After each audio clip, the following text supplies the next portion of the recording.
Russia sent a warning to NATO Secretary-General Mark Rutte, stating that Russia has its own national interests, which led to the defeat of both Hitler and Napoleon. Rutte ignored this warning and traveled to Kyiv to meet with Ukrainian officials.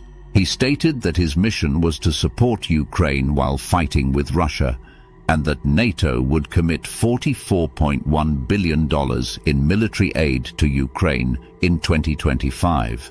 President Zelensky presented the Ukraine Victory Plan to Rutte, which includes Ukraine's request for additional weapons from the West and lifting all weapons-related restrictions. Rutte did not agree with NATO becoming involved in shooting down Russian missiles and drones over Ukraine, but he did not deny it.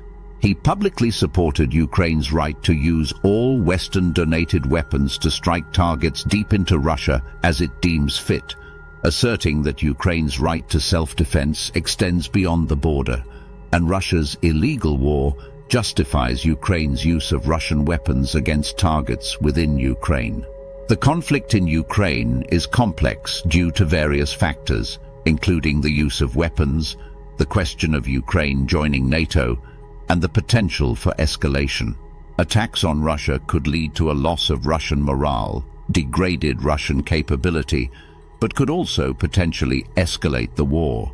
The unrestricted use of Western weapons may also prolong the war, as Germany, the US, and Hungary, among others, are unwilling to risk an escalation with Russia. France is also backing off of an aggressive stance against Russia due to domestic political issues. The question of Ukraine joining NATO is also a topic of discussion, with the US, Germany, Hungary, and other NATO members publicly opposing it. Secretary-General Rutte's statements supporting Ukraine's NATO membership could complicate peace talks and hinder future negotiations with Russia. The open question of defending airspace over Ukraine and free use of weapons can be justified. It poses a significant risk to the alliance, even as Russia continues to attack targets deep in Ukraine.